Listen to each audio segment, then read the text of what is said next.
y cómo incorporamos esta diversidad en una nación, ¿no? ¿Cómo la pensamos? Desde una cosmovisión andina, desde una cosmovisión indígena, donde cómo nos sentamos a pensarla y la generación de consensos. Creo que ese es el desafío y el primer paso que yo daría para no dejarlo solo en pregunta es generar cada vez más espacios de diálogo. ¿Dónde nos encontramos como país? ¿Dónde se encuentra un ciudadano de Piura con un ciudadano de Arequipa? ¿Dónde se encuentra el ciudadano de la periferia urbana de Lima con la persona que está en San Isidro? ¿Dónde son esos espacios?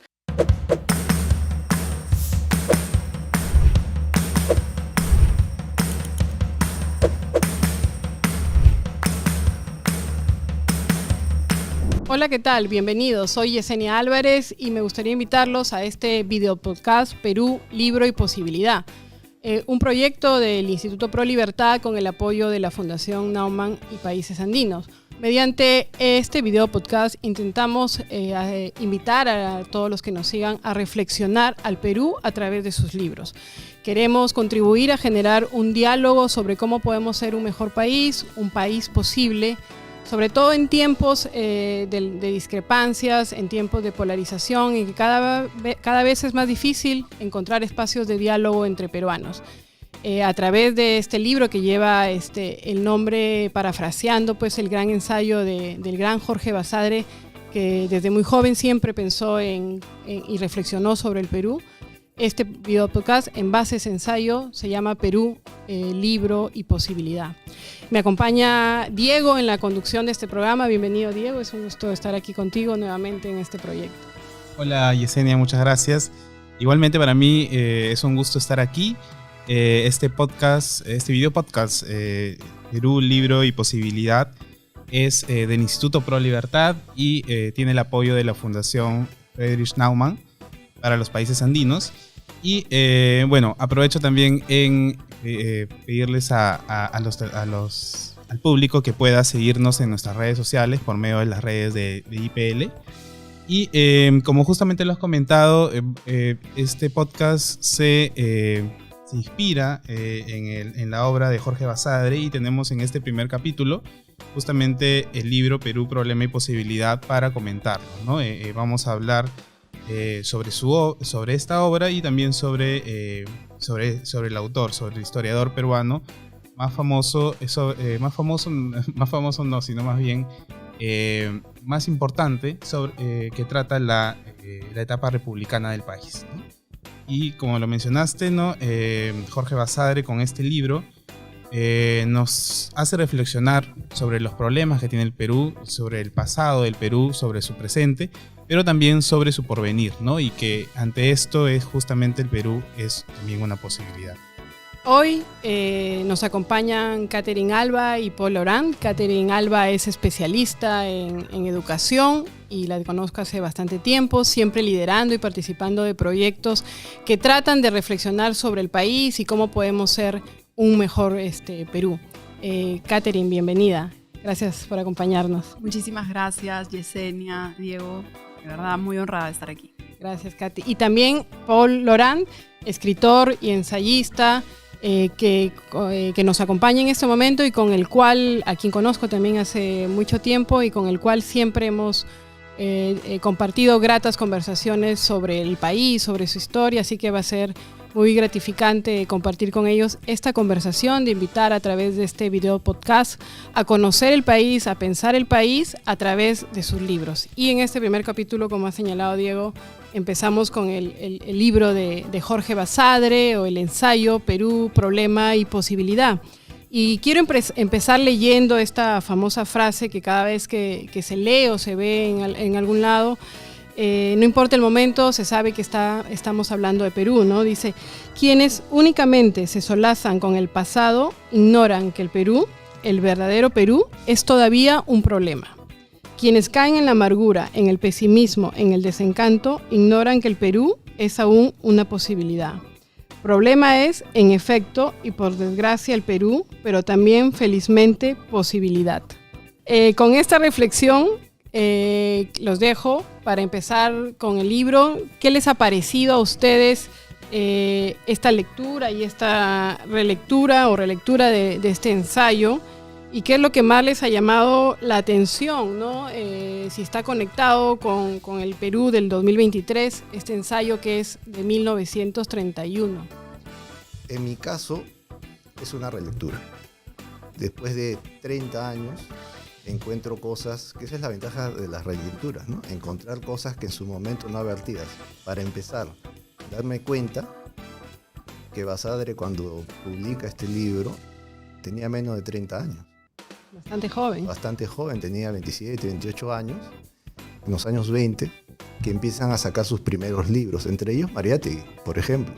Esa aproximación, esa advertencia, mejor dicho, a un Basadre joven es interesante, ¿no? Porque es un libro que ya tiene 100 años y sigue vigente.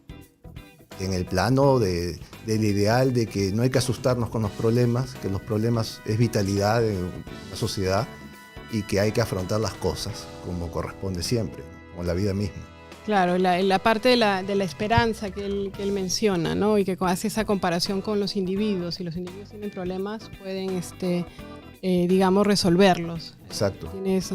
Catherine, ¿tú cómo viste esta lectura, relectura? ¿Qué te ha parecido? ¿Tiene vigencia, como señala Paul? Sí, claro que sí. En mi caso también ha sido una relectura, quizás unos menos años, pero igual ha sido lindo encontrar el libro, y gracias por la oportunidad, porque ha sido un súper regalo volver a leerlo para mí y darme este tiempo. Creo que el libro esboza muchos de los arquetipos que hoy estamos viviendo en el país. Reconoce muchos de los personajes que inclusive están hoy en la política vigentes. El libro también creo que tiene esta modestia o esta humildad con la cual, a pesar del sesgo innato que puede tener el autor o cualquier persona que escribe y que es inherente al individuo, se muestra mucha generosidad en tratar de demostrar como la imparcialidad, y creo que eso también nos regresa como esa cortesía, ¿no? que necesitamos en la política o en el pensamiento, de rescatar también a los personajes en esa luz o esa sombra que quizás la historia en su momento no los reconoce, pero con el largo del tiempo sí. Entonces ha sido muy, muy grato encontrar nuevamente el libro. Creo que hay muchos patrones que estamos repitiendo también como sociedad, y por lo tanto leerlo también a mí me ha llevado a una profunda reflexión de cuál es el rol que estoy teniendo hoy en mi país, cuál es el rol que podría tener. En la introducción justamente se menciona que este libro se lee poco, o más bien es, digamos, quizás como de un círculo intelectual, ¿no?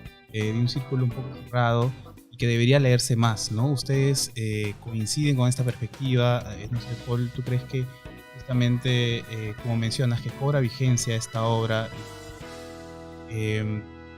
¿Hace falta llamar más a los jóvenes, o en general cuando se educa a los jóvenes, llamar más a la lectura de obras como esta?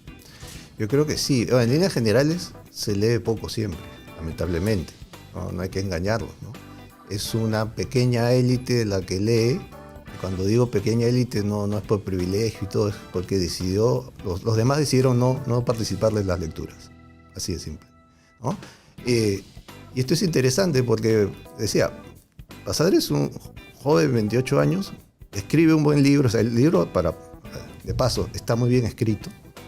Esa es la importancia de la vigencia del libro, o sea, por qué todavía está ahí. Siendo incluso Basadre un hombre de izquierdas, se autoproclama socialista, pero hay un detalle: no es marxista, no es un autoritario, aboga por un socialismo, incluso lo pone humano, ¿no? O liberal, ¿no? Una cosa así, a pesar que tiene sus reparos con el liberalismo, pero apuesta por algo, ¿no? Democrático, yo diría un socialdemócrata en esos años, que son años duros, no son años simples, son años de...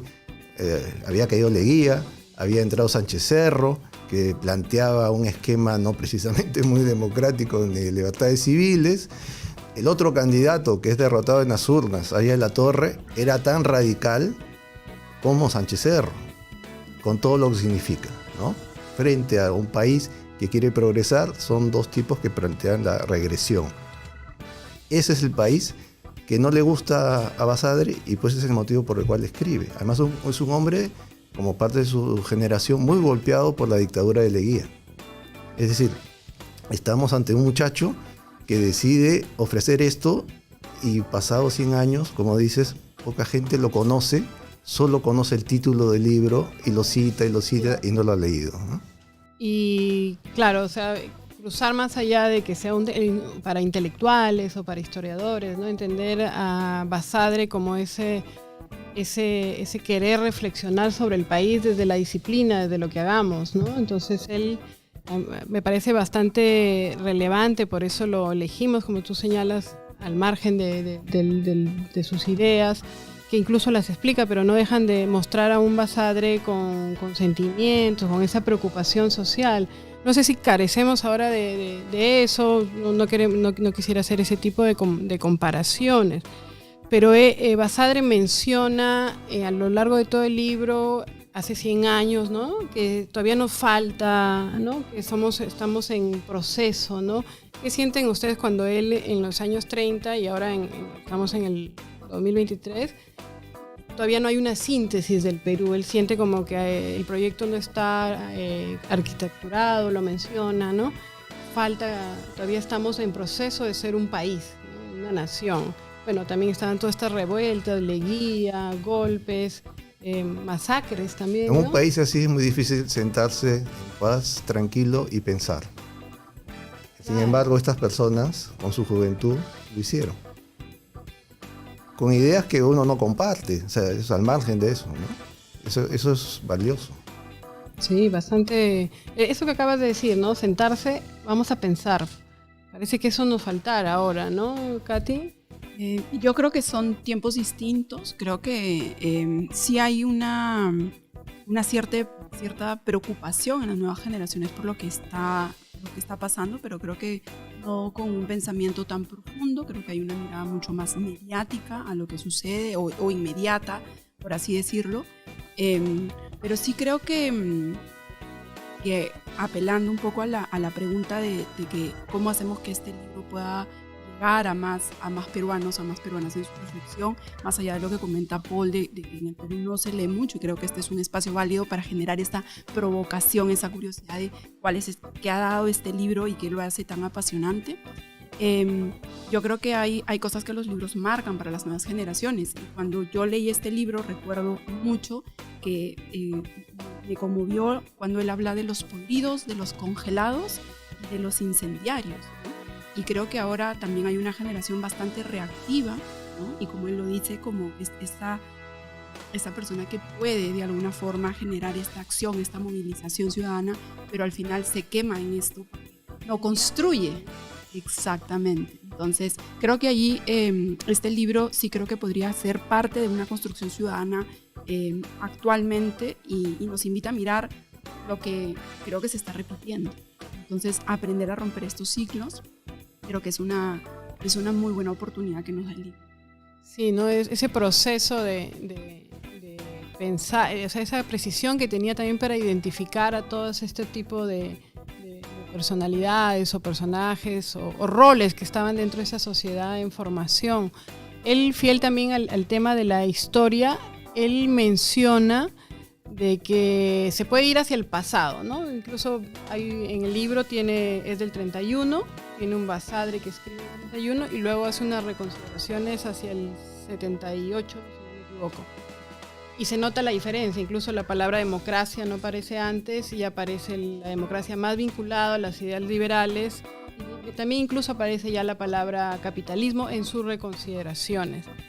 Y hay un momento en que él valora bastante como historiador el pasado, que hay que volver al pasado, que también es una frase que siempre decimos, ¿no? Hay que volver al pasado. El que no conoce su historia está condenado a repetirlo, pero de verdad, ¿cuántos van de verdad a buscar ese pasado? Entonces él dice, o se plantea esa pregunta. Eso es lo bueno del libro, también tiene preguntas, no se cree tan sabio pese a que, ¿no? Plantea preguntas, pensemos en eso. Entonces él dice, si vamos a ir al pasado, tampoco es para añorarlo por completo, ¿no? Entonces te puede dar algunas lecciones para el futuro, pero también te dice no hay seguridad de que el pasado. ¿Qué opinan de esa reflexión de él? O sea, que tal como está podemos ir hacia atrás, pero no hay seguridad de que te pueda dar una lectura para el futuro, ¿no? Sí, yo creo que es una manera de advertir que al final el pasado existe, está ahí, ¿no? Lo que no existe es el futuro. Uno lo puede soñar, plantear una utopía, un ideal, pero el pasado no te puedes desligar, no lo puedes reinventar tampoco. Algunos lo intentan, hay corrientes incluso filosóficas, incluso historiográficas que buscan recrear los hechos, pero los hechos tienen su base muy sólida, y eso es lo que Basadre busca presentar porque dice, necesitamos caminar sobre seguro, y esa es la historia. O sea, no se puede hablar de política, para lo que le interesa la política, de cosas públicas, si es que no conoces tu país, para empezar tu historia. Eso es algo clave, ¿no? O sea, que ha habido personajes, reivindica a él siendo un hombre que rechaza la corrupción, siendo un hombre que rechaza, incluso lo plantea el liberalismo, ¿no?, del siglo XIX, que fracasó, ¿no? Pero reivindica a Castilla y a Piérola, por ejemplo. Y Piérola es un hombre que después de la guerra con Chile va a hacer que este país sea distinto, se levante, no solo se levante, se reconstruya, sino que funda con su accionar un país que es reconocible para los que vivimos hoy en día. El país anterior a ese hecho no es un país tan claro para nosotros. Por eso quizás Castilla es como ya una pieza casi como un dinosaurio, pero a la vez es un dinosaurio que hay que revisar y mirarlo, porque era un tipo muy limitado, muy limitado. Hablamos que la gente quizás Castilla nunca le dio nada, ¿no? Era casi analfabeto, se podría hablar así, sin exagerar. Sin embargo, era un tipo muy inteligente y con una gran experiencia en el servicio público. Fue soldado desde muy joven, participó en todos los procesos de la independencia hasta que él va a fallecer. Y esa experiencia, como hombre inteligente, la va a saber aprovechar y va a tener un liderazgo que va a convertir al país, con todos sus problemas, en un país viable. Con su gobierno va a ser el primer gobierno que va a levantar un presupuesto público. No había un presupuesto público, él lo levanta. Es un país que ya se convierte en un país que va a irradiar cierta energía en la región, ¿no? Y así tiene varias lecturas esta aproximación de basar estos personajes y ese tiempo que nos dan luces ya de cara al presente, ¿no? Claro, es bien extenso el libro y el tiempo que se dedica. Este es un ensayo, no es una tesis de historia, pero claro, el historiador le pone eso. Pero en los ensayos se da como más libertad, me parece, para hacer sus reflexiones sobre lo que considera, para hacer ese tipo de reivindicaciones y corregirse a sí mismo 47 años después también, ¿no? Entonces, no sé si Diego, tú tienes una pregunta ahí, si no... Más que, quería comentar un poco sobre, a partir de lo que se ha tratado varios puntos, y uno de ellos era un poco sobre el valor de la historia, ¿no? Jorge Basadre reflexiona bastante sobre eso, ¿no? De cuál es el valor de la historia. Se menciona justamente si la historia nos da como la clave para el futuro, y eso me hacía recordar bastante también a un profesor querido de la universidad que cuando lanza una pregunta sobre para qué sirve la historia y la respuesta de los alumnos, pues sale la respuesta de que es para no cometer los errores del pasado. Pero el profesor nos responde y nos dice que el hombre, ser humano, es el único ser, a diferencia de los animales, que se puede tropezar con una misma piedra, ¿no? O sea, se puede tropezarse varias veces con una misma piedra. Entonces, con esa respuesta nos hacía entender a la visión del profesor. Y quería saber las reflexiones de ustedes a partir de esta idea y a partir de la lectura de Jorge Basadre. ¿Cuál es el fin de conocer nuestra historia? Claro que sí. Creo que revisar la historia, sus personajes involucrados, nos ayuda a hacer también una introspección personal, parto de ese punto, de qué tanto nosotros estamos como alineados con ciertas acciones o ciertos comportamientos, ¿no? Cómo estamos construyendo nuestra moral, cómo estamos tomando decisiones, ya sea desde la pequeña ONG en la que estamos, la familia que gestionamos, la dirección general que operamos, ¿no? El rol que tenemos en el Congreso. O sea, creo que te ayuda a mirar qué personaje de la historia eres o por dónde estás transitando, y eso es muy, muy valioso. creo que también la historia nos lleva a mirar un poco más sistémicamente la nación, ¿no? A entender qué actores han estado siempre presentes o qué actores de alguna forma toman más relevancia en el contexto, bajo la crisis o bajo la situación también del contexto internacional o de la convulsión interna del país. Entonces te enseña a mirar cómo de repente un Cáceres operó, cómo un Pierola tomó decisiones, ¿no? Y así como Sánchez Cerro, como un Ribagüero. Entonces analizas un poco esos arquetipos. Y algo que quería mencionar, que lo hace también Basadre, es decir, cómo miramos la historia y también nos alejamos de un resentimiento profundo y solamente de un resentimiento difuso que arrastramos generación tras generación con colonialismo, con España, ¿no? Y cómo nos lleva a mirarnos de una forma en la cual seamos quizás más compasivos con lo que ha pasado en la historia, compasivos y reflexivos de lo que está sucediendo, y creo que eso es un aporte que nos da la historia, porque nos hace mirar, así como Hernán Castilla, ¿no? Hizo cosas importantes para el país, pero tampoco logró las reformas estructurales, hubo un actuar más mediático, ¿no? Entonces te ayuda a mirar los matices y reconocer en la acción pública o en la acción ciudadana esos enormes grises que lamentablemente hoy no los estamos valorando, más bien estamos yéndonos a una polarización de lo blanco y lo negro. Es una posibilidad de poder transformarla, ¿no?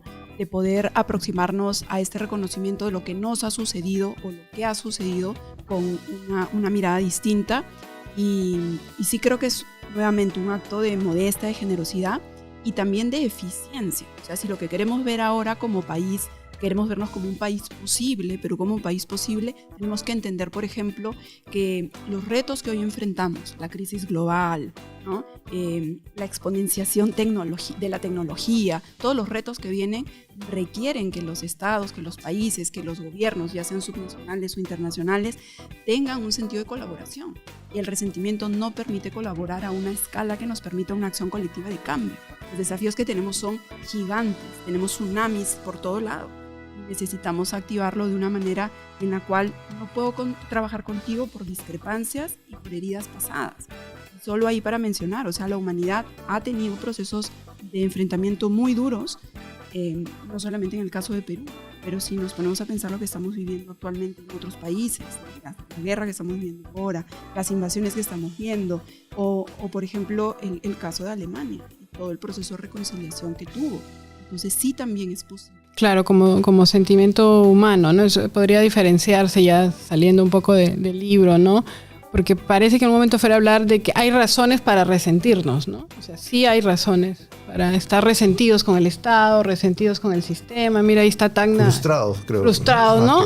Abandonado, ¿no? Pero también que por ahí creo podría estar la respuesta. ¿Qué hacemos con ese resentimiento, no? O sea, lo dejamos atrás. No, pues ahí está la responsabilidad de los políticos, entre comillas, los líderes, entre comillas. Lo pongo entre comillas porque son un ideal, o sea, no existe. O sea, hay un vacío de liderazgo, de política, y eso nos está costando mucho porque no hay referentes. O sea, no hay en qué apoyarse. No hay un vacío inmenso, y ese vacío va a durar mucho tiempo. A eso se suma algo que está en el libro siempre, no se lo dice, no se le menciona con la palabra que voy a poner, y es que no hay un consenso de qué queremos. Y eso es un drama de los países de América Latina. En Europa, la socialdemocracia es fuerte, a pesar que la socialdemocracia, por ejemplo, en Alemania, donde es su cuna, va a gobernar a fines de los 60 recién. O sea, se van a demorar mucho tiempo, desde el siglo XIX, desde que nace la socialdemocracia, recién va a poder tener un gobierno tal cual, ¿no? Porque en los 20 tuvo un gobierno caótico y le costó una factura inmensa, pero ellos en Europa sabían a qué iban. Por eso no son tan liberales, pero apuntalan ciertos esquemas de políticas públicas sin ningún problema. Los norteamericanos igual, no son socialdemócratas, pero tienen su esquema constitucional más que claro. América Latina no. Y no es una cuestión de leyes, es una cuestión de qué consenso social. Y ahí el liderazgo juega un rol fuerte, porque son los líderes políticos y de opinión, intelectuales y morales, los que ponen eso sobre la mesa. Y ahí hay un vacío. Justo con lo que venían comentando ustedes, ¿cómo entienden o que entiende Basadre o que nos quiere hacer reflexionar de qué es este país posible, ¿no? Él habla de comprendamos al Perú como una visión sinfónica, como una síntesis, ¿no? Estamos todavía a medio camino. ¿Qué es lo que ustedes entienden que Basadre entendería como síntesis, o qué nos quiere decir ya, qué es un país posible? No somos todavía, ¿no? Menciona siempre, hay que tener en cuenta, que a mí también me hizo reflexionar, el Perú es lo que ha sido, pero también tenemos que tener en cuenta lo que el Perú no ha sido.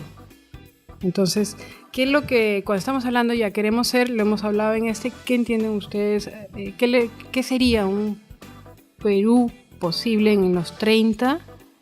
Y que creo que todavía no lo tenemos ahora en el 2023. Yo creo que Basadre, cuando habla de este Perú posible, recoge algunas reflexiones dispersas, y una de esas, por ejemplo, es cómo construimos, cómo pensamos un país, no desde lo urbano, sino también incorporando lo rural y lo indígena. Lo menciona como esta necesidad de mirarnos, no de una manera centralista, que quizás la reflexiona también a nivel de poder del Estado como ejecución, en un marco de descentralización, pero hace una reflexión como cómo se gesta la emancipación, cómo se gestan muchos procesos, el proceso republicano sin incorporar lo rural, ¿no? Y nos hace un llamado a pensar cómo hacemos un Perú que sea pensado, querido, sostenido, ¿no? Y sobre todo accionemos incorporando a otros en la discusión, en la temática y en esa variedad que existe, ¿no? Sí, hay un momento en que habla de que todavía no para el 30 no estaba integrado, pero que entiende en el 70, cuando escribe la reconsideración, habla de la integración, ¿no? Entonces se entendería que hay como una separación, ¿no?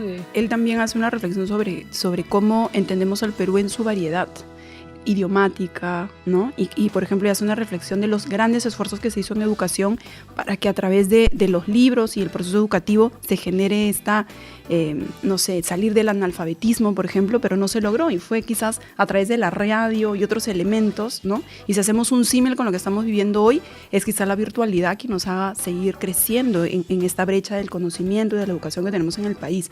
Entonces, creo que Basadre hace una reflexión por ese lado, ¿no? Bien interesante. Y otra cosa que él menciona es sobre la posibilidad del país está en la acción, ¿no? Si bien menciona en algún momento algo sobre la imperiosa necesidad de abstenerse frente a procesos que no son democráticos, procesos injustos, ¿no? Y señala algunas frases de Piérola, ¿no? De Nicolás de Piérola, llamado a una sublevación, y donde él se abstiene y declara su abstención. También nos invita a la acción, y que creo que eso es algo necesario para pensar en un Perú posible.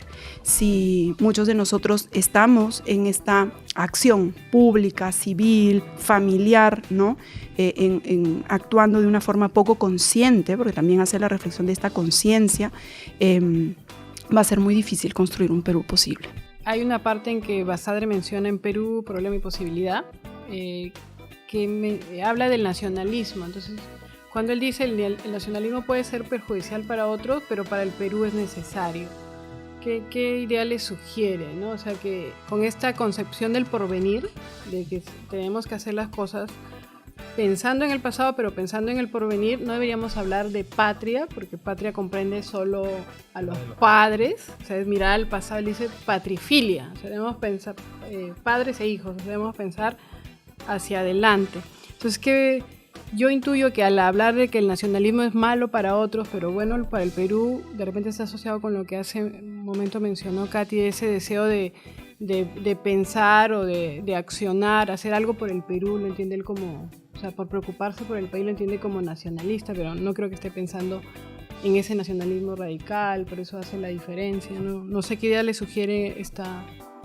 Bueno, en mi caso, antes de pasarle la posta a Katy, en mi caso yo creo que es una cuestión también conflictiva, pero también simple a la vez, ¿no? Es un hombre que escribe en los años 30, o sea, en el año 31 se publica el libro, ¿no?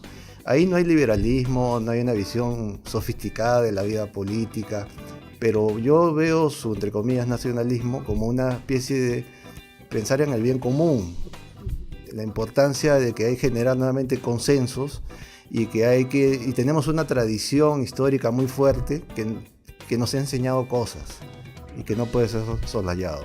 Complementando esto, cuando yo pienso como lo nacional, me pregunto, ¿eso nacional qué es? ¿Es el territorio? ¿Es un pedazo de tierra y una frontera? O sea, eso es lo nacional. Y lo comparo con un momento de la humanidad ahora donde sí requerimos mirar de alguna forma más global, ¿no? Y creo que una ciudadanía del mundo, ¿no? Entonces, creo que en esos años la globalización, los viajes internacionales era de una población, ¿no?, muy selecta. Hoy salir del territorio es mucho más fácil y vemos, por ejemplo, que en América Latina compartimos problemáticas y desafíos y aciertos y desaciertos muy similares, ¿no? Entonces, ¿qué es eso nacional? ¿Qué es eso que nos une? ¿Qué es eso que nos convoca? ¿Es una bandera? ¿Es un himno? ¿Es la comida? ¿No? Y él sin embargo, sí es importante reconocer, más allá de también reconocernos ciudadanos globales o del mundo, entender que uno de los sentimientos más puros que tenemos es los recuerdos de nuestra infancia, y esos recuerdos de nuestra infancia se forjan en un pueblo, en una ciudad, y es la añoranza, este sentimiento telúrico que también lo menciona Basadre, y ese amor tan genuino que uno va teniendo por lo que conoce, ¿no? Entonces sí creo que él lo menciona desde una parte inspiracional y también como una necesidad de construirnos como nación, como la base para poder pensar luego en cómo nos organizamos, en cómo hacemos un Estado más eficaz. Y creo que hay un acierto en pensarlo en ese tiempo, como lo menciona Paul, ¿no? Creo que ahora estamos cambiando disruptivamente en entender qué es país y qué es nación. O sea, hay empresas que tienen mucho más poder que un Estado, ¿no? Y que pueden movilizar más una nación o que pueden hacer mucha más presión. Entonces estamos pensando ya en cómo es ese orden, cómo es esa organización, cómo es el principio de la ley en ese marco, ¿no? Y sí me gustaría reflexionar sobre esto también y cómo incorporamos esta diversidad en una nación, ¿no? Cómo la pensamos desde una cosmovisión andina, desde una cosmovisión indígena, donde cómo nos sentamos a pensarla y la generación de consensos. Creo que ese es el desafío y el primer paso que yo daría, para no dejarlo solo en pregunta, es generar cada vez más espacios de diálogo.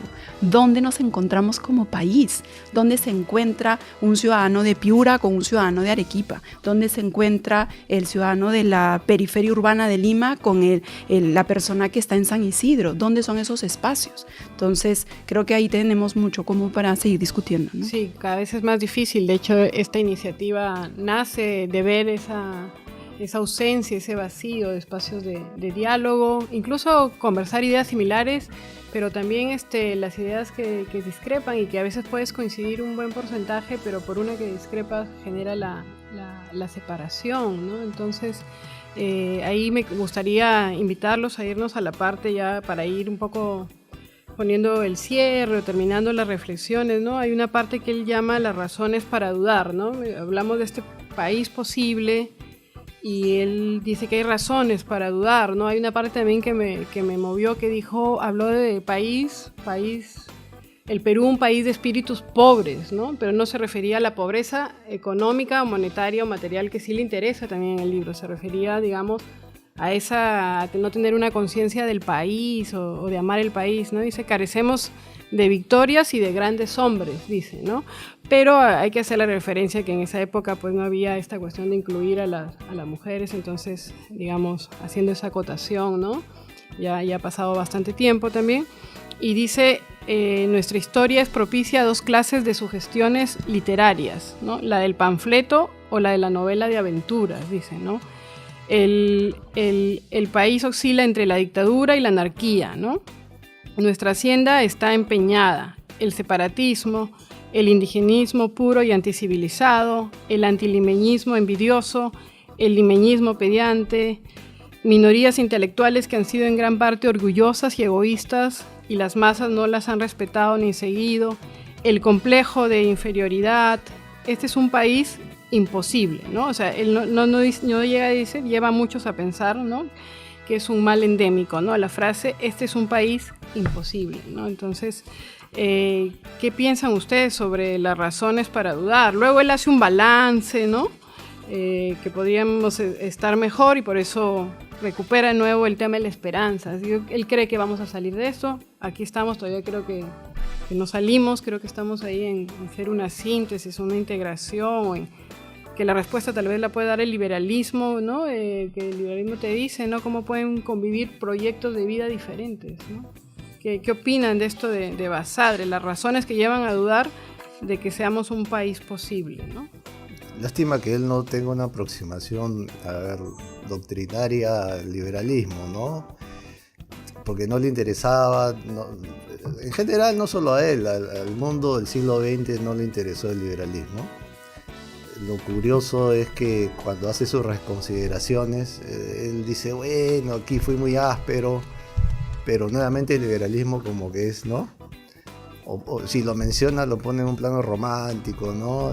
Cuestión muy elemental, pero no como una alternativa por sí misma. Sigue siendo el socialismo para él, un socialismo también muy romántico, muy gaseoso, ¿no? Muy idealista, lo que marca la pauta, pero él lo pone ahí con unas palabritas muy simples que dice justicia social, ¿no?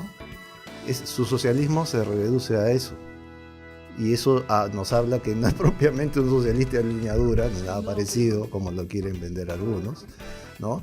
Ni apología. Y su esperanza va por ese lado, ¿no? Justicia social. Yo le quitaría socialismo a su texto y le pongo justicia social y encaja mejor.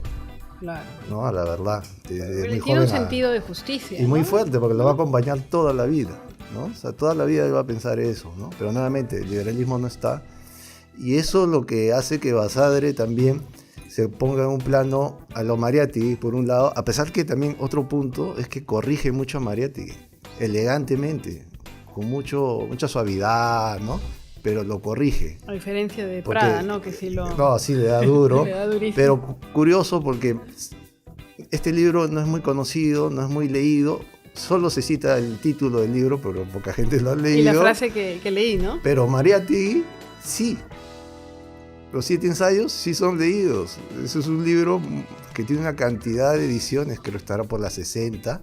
Es el libro quizás más editado en la República, desde que empezó a ser redescubierto en los años 50, ¿no? Claro, le preguntas a alguien sobre 7 ensayos. Claro. O sea, Mariátegui viene a ser como el Señor de los Milagros, la Melchorita, o sea, ese nivel tiene Mariátegui, ¿no? Y él lo corrige, porque Mariátegui en los 7 ensayos, en historia, es muy ignorante. No conoce. Y tiene alardes de conocimiento muy vacío. El Mariátegui que realmente sabe lo que habla es el Mariátegui de la escena contemporánea, que él sí conocía muy bien lo que pasaba en Europa, no tanto la historia del Perú. Y eso es porque lamentablemente no tuvo una formación escolar, ni universitaria o intelectual, ¿no? Seria. Fue un diletante, ¿no? Realmente no conocía. Y para la época lo poco que se conocía de historia fue revisado después, y Basadre le va a pasar lo mismo, porque él, en el año 79, que son sus notas que va a revisar, va a hacer esas, ¿no?, correcciones a su texto, ¿no? ¿Cómo hubiera sido tener a Basadre en este tiempo, ¿no? Alguien como Basadre, ¿no? Reflexivo, generoso, decoroso en su aproximación también al que discrepaba, ¿no? Creo que eso sería un muy buen ejemplo para todos. Y respondiendo un poquito a esta pregunta, yo creo que además de todo esto que vemos y que hemos hablado a lo largo de la conversación, ¿no?, de lo que nos separa, yo creo que hay, si hay como algo que hace imposible para nuestro país, yo lo veo fácticamente, es la instalación de mafias criminales, ¿no?, con un desinterés profundo de generar valor al país en puestos de decisión políticos y de gestión pública, ¿no? Y que se sienta cada vez más posible esa oportunidad de gobernar nuestro país desde esa miseria humana, ¿no? Y lo digo así por términos también de Basadre, ¿no?, donde le estamos dando espacio cada vez más a grupos que tienen un interés nocivo para el país, para la república, para la patria, para la nación o para el pueblo en donde vives, ¿no? Entonces eso también creo que es algo que si no estamos alertas para poder enrolarnos en un juego y una acción más social, más política, más ciudadana, creo que va a ser un Perú imposible en los próximos años y lo estamos viviendo, de crisis en crisis, con un oportunismo mercantilista, mercenario, por así decirlo, en la esfera pública política. Y eso es gravísimo, ¿no? Entonces creo que ahí no solamente es un tema ya de posturas políticas y de posiciones o de cómo no llegamos a los consensos en los cómo, ¿no? Sino de ya tener intereses perversos hacia los compatriotas, hacia las personas que al final experimentan más pobreza, ¿no? Y que necesitan una atención inmediata en salud, en educación, en bienestar, en comida, ¿no? Y por otro lado también veo que hace imposible este país, que yo creo que hay consensos generales. Todos queremos, por ejemplo, el bienestar de nuestros hijos, de nuestras hijas. Todos queremos un mejor mañana, todos queremos un país, claro. Todos queremos que nuestros compatriotas no sufran, no experimenten dolor. Hay un sentimiento innato de mejoría, ¿no? Por no hablar de este porcentaje que quizás no lo comparte con estos intereses perversos o actúa de una inconsciencia, pero creo que lo que nos distancia es el cómo, ¿no? Ya, cómo lo ponemos en práctica, a través de una ley, a través de un proceso, a través de la operación del Estado, la intervención pública.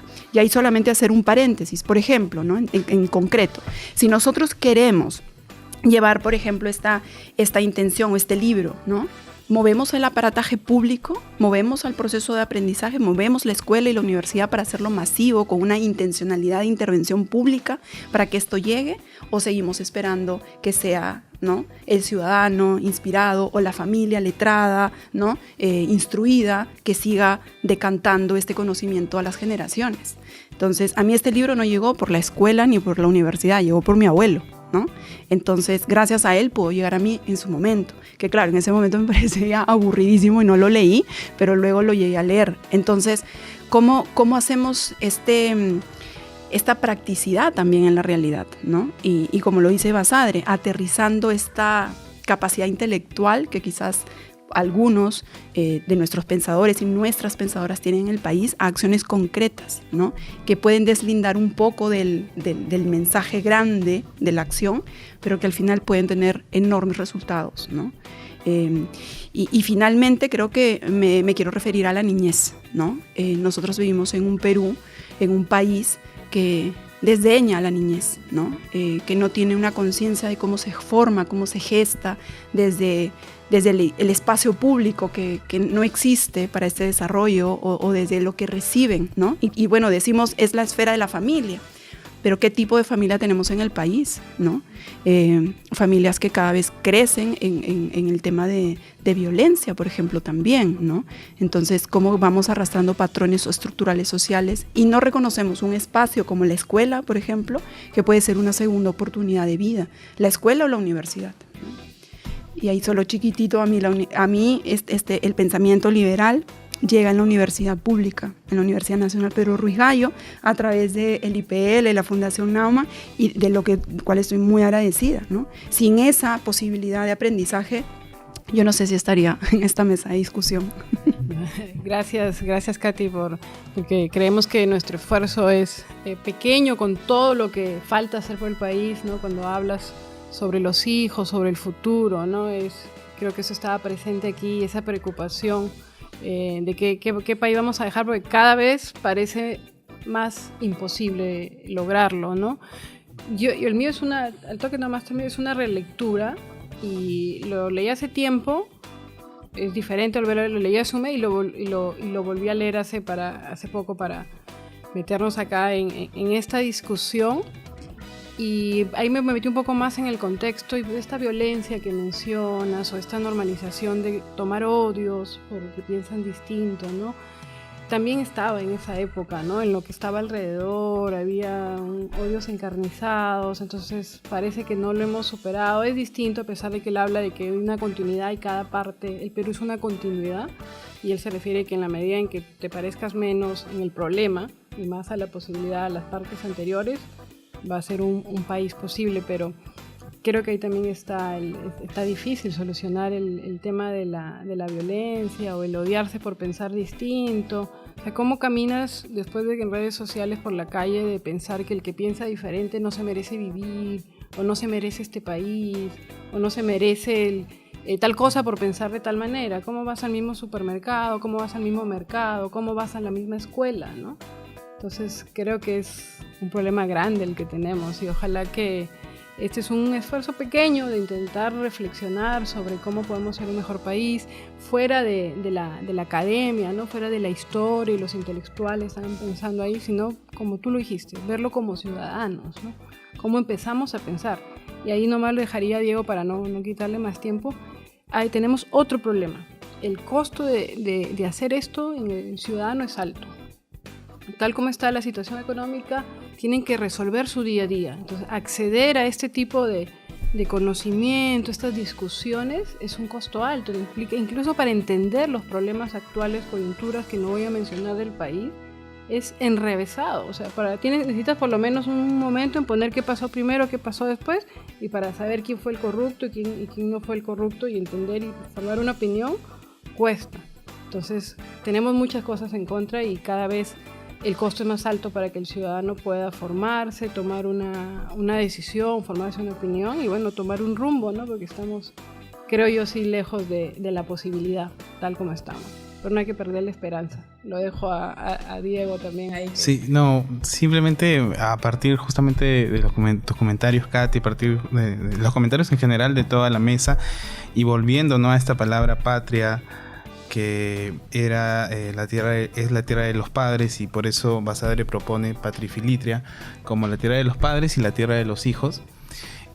Pues surge justamente algo que nos pasa ahora, ¿no? Es, digamos, que de repente la tierra de nuestros padres no es la tierra de nuestros hijos, ¿no?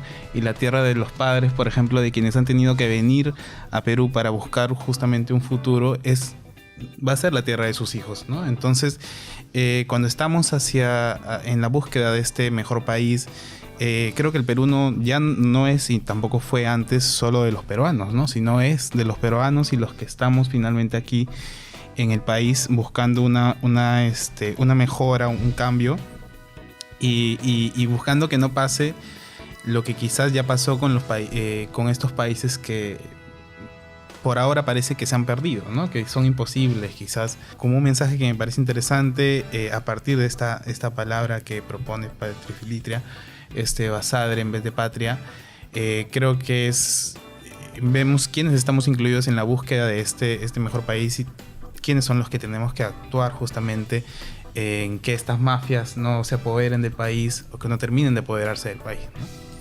Eso no sé, Paul, si tienes... Sí, yo creo que ese es el lado conservador de Basadre, ¿no? Porque, claro, estamos en los años 30, como se señalaba, es un momento en el cual la gente no se movía mucho, no viajaba mucho, pero un momento, había gente que había llegado de afuera hace rato, ¿no? Y muchas de las empresas hoy día, que son símbolos del empresariado, las marcas, que están por ahí, surgen en ese periodo, fines del siglo XIX, comienzos del XX, y eran los migrantes que venían básicamente del continente europeo. Y este país se transforma, cambia radicalmente. Y antes también había llegado, pues, la presencia española también es muy fuerte, pero sobre todo la presencia española regional, ¿no? La llegada de vascos a comienzos del siglo XIX es algo no muy tratado, pero está ahí. Y vascos que llegan incluso a fines del siglo XVIII, con una mentalidad totalmente emprendedora. No venían a trabajar el campo, o sea, venían a transformar su propia realidad. Y el otro lado es los migrantes que van a llegar de la sierra del Perú a mediados del siglo XX y que van a transformar también el país, así como lo transformaron los migrantes europeos en su momento, ellos también tendrán su rol, ¿no? Entonces allí como que Basadre, eso no encaja, se pierde, ¿no? Quizás lo mestizo podría explicarlo mejor, de ahí sí, lo de Basadre nos ayuda, pero este punto es antimoderno, porque, a ver, años 30 se dieron 2 guerras mundiales, pero ya había pasado una. ya había pasado matanzas severas en el Imperio Ruso. En Turquía, la matanza de griegos y de armenios, sobre todo, que es una de las matanzas más brutales que ha habido en la historia de la humanidad. ¿Y qué crees que le cuesta señalar? Yo creo que al fin y al cabo es un historiador con una vena, ¿no?, tradicionalista. Yo creo que esa vena, por ejemplo, él no pierde contacto nunca con Ribagüero. Y Ribagüero tiene dos periodos en su vida. Uno fascinante, que es el Ribagüero liberal, muy abierto, democrático, y un Ribagüero decadente, ya pro-fascista, ¿no?, pero amargado a la vez, frustrado, ¿no? Pero todos estos hombres, Ribagüero, ya Basadre es una generación ya muy posterior, Víctor Andrés Belaúnde, Mariátegui mismo, todos estos hombres eran antiliberales. Ribagüero fue liberal en su juventud, pero después será un antiliberal y se sumará al club de los antiliberales, que va a dominar la historia de las ideas en el Perú. El único pensador que se va a aproximar al liberalismo tal como lo conocemos hoy en día es un hombre de ese periodo que va a ser mal visto, que va a ser visto como un traidor, como un tipo complicado, quizás hasta malo, que es Eudosio Rabines. Eudosio Rabines, que fue comunista, en los años 40 empieza a hacer un viraje y deja el comunismo duro, era estalinista, y va a reivindicar, por un lado, el capitalismo y la democracia liberal. Pero también es un hombre con sus asperezas fuertes, pero está dentro de un contexto de Guerra Fría, un contexto de una polarización que lo obliga, por ejemplo, a apoyar la dictadura de Pinochet en los años iniciales de esa dictadura, ¿no? Entonces, estos países, no solo el Perú, son complicados, y la propuesta de Basadre ahí cojea, ¿no? Porque el mundo es más rico que una visión patrifilial, ¿no? Y todos los países se hacen fuertes por la presencia de gente que llega de afuera. Pero yo ahí no lo veo tanto con el nacionalismo, sino yo lo veo que lo trata de pensar que lo que vayas a hacer lo tienes que hacer pensando en el futuro. Porque esta patria que tú estás formando y que se viene con sus taras, dice él, del pasado, la va a heredar a alguien más. Entonces, en ese sentido, claro, ya queda para discutir luego si... o sea, yo lo inserto ahí, en el discurso del porvenir, el discurso de la esperanza, de que lo que tenemos que hacer tiene que ser pensado y que no es nuestra... Sí, lo que pasa es que el discurso de la esperanza siempre es un discurso... Todo discurso a futuro es gaseoso, ¿no? Él lo dice, ¿no? Claro, o sea, es gaseoso, no tenemos certezas, ¿no? Claro, y lo fuerte siempre es la historia, ¿no? Porque es un piso cierto, cosas que han pasado. Sabes que si vas a cometer lo que hizo ese tipo, te puede ocurrir lo mismo, ¿no? Entonces hay un antecedente, ¿no? Una jurisprudencia de situaciones, ¿no? Entonces, ahí Basadre, yo rescato esto. Este libro es básicamente un libro político. Es historiador, claro que es historiador, pero es un hombre que te habla de cómo mejorar el campo. Y habla de la perspectiva de un Estado fuerte, ¿no? Hoy se diría un Estado que incluya, ¿no? Entonces, es eso. Pero es un político que no es un liberal y que tiene estas cosillas que para un liberal, para un demócrata son complicadas, ¿no? Pero para alguien que le gusta por la mano dura o ciertas soluciones prácticas de militares que puedan solucionar problemas y darnos un mundo mejor, quizás sí, le fascine, les llame a no solo a curiosidad, sino que apoyan eso. O sea, ahí Basadre le hace un guiño a ese tipo de visión. Cuestionable, igual como... Por eso creo que ahí va a depender mucho lo de los sesgos, ¿no? Y creo que esa es una invitación también a que cualquier persona que lea esto va a reforzar las ideas y los preconceptos que tenga sobre algo, o va a tener la excusa para poder reforzar lo otro, ¿no? Y algo que se nos ha quedado, creo que sobre el tema de la pobreza de espíritu. Creo que eso es algo que sí da sí lo muestra muy claro, y creo que es una precisión muy buena de Basadre de decir cómo construimos esta moral, ¿no? Sí, y habla del clero, habla de la posición de la iglesia en la construcción de esta moralidad, de esta religión, pero cómo los seculares, los que no seguimos una religión, nos formamos en esa moralidad. y se refiere a la templanza de este espíritu, ¿no? A la disciplina, al querer de repente un orden, no autoritario, pero sí a un orden, una organización, una armonía, una convivencia, y creo que eso yo rescato mucho también del libro, ¿no? Donde sí hace esta reflexión de más allá que si viene lo extranjero con nuevas ideas, con disrupción, también trae carácter, también trae tenacidad, también traen una forma distinta de quizás ejercer la acción, como otros no, pero creo que eso es un llamado bien interesante del libro.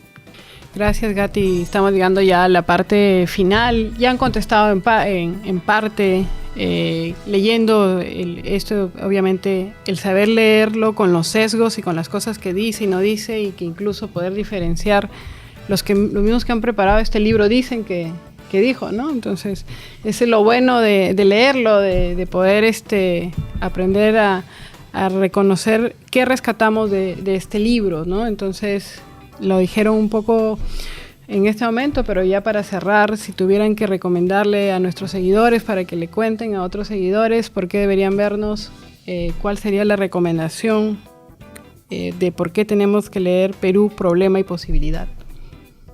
Bueno, en principio porque es el libro escrito por el más importante historiador de la República. Y eso no es poca cosa, ¿no? Difícil que Basadre en las próximas décadas tenga un sucesor. O sea, ese es el nivel de Basadre, es sumamente importante. Y es importante leerlo porque nos obliga a buscar ese momento que decía hace un rato, en el cual pensemos en calma las cosas. Y este es un estupendo libro para eso. Podemos estar de acuerdo, ¿no? Ver cosas que no me gustan, pero Basadre lo hizo en un momento convulso. Con todo lo convulso que podemos estar hoy en día como país, yo creo que no es nada en comparación a lo que esta generación vivió. O sea, vivimos una sociedad más cómoda, no nos quejemos tanto, ¿no? Sí, hay ciertas similitudes, ¿ah? No, había un golpe, esto tiene que ser con golpe. Pero aquí este hombre estuvo preso. No siendo propiamente un político, era un profesor universitario. No solo él, ¿no? Varias personas estuvo presas, ¿no? Hay crisis del 29, es otro punto. Claro, la economía, ¿no? Y ambiente de guerra en el mundo. Te golpeaban en la calle porque sí, o sea, porque querían imponer ideas, ¿no? Entonces, es importante este libro porque es un joven que piensa y es vigente desde el punto de vista de que nos regala ese espacio, ¿no? De poder pensar las cosas con calma. Gracias, Paul. Katy. Sí, bueno, yo también invitarlos a que lean este libro. Es una reflexión bien rápida de alguna forma, donde hace una síntesis de la historia con los sesgos que ya se han discutido aquí también. Y creo que va a ayudar mucho a identificar estos arquetipos, estos patrones, ¿no? Y sobre todo es un libro, creo que necesario para todo aquel que quiera hacer una acción ciudadana, una acción política. Necesario para revisarlo, para mirarlo, ¿no? Así que los invito a leerlo. Muchas gracias, Katy. Hemos llegado a la parte final. Diego, ¿alguna reflexión final? No, solo añadir, como dijo Paul al inicio, es un libro que está bien escrito y además que es fácil de leer, ¿no? Tiene tantos subtítulos que creo que facilita muchísimo la lectura de ir punto por punto y puedes regresar y todo eso. Entonces, me parece, aparte de digamos, las reflexiones que se han dado aquí y lo que mencionan ellos, es que está muy sencillo de leer y nos ayuda a conocer el Perú. Gracias, Diego. Muchísimas gracias, Katy. Muchísimas gracias, Paul. Muchísimas gracias a la Fundación. Gracias, Diego, también por compartir este proyecto y esta conducción en este primer capítulo. Vamos a tener muchos más y les agradecemos mucho si nos pueden seguir en redes. Si les gustó, compartirlo y contárselo a otros. Tratamos de reflexionar sobre el Perú a través de los libros. No importa el año que sea, pero un libro que haya reflexionado sobre cómo podemos ser un mejor país o un país posible, sin duda lo revisaremos en este programa. Muchísimas gracias.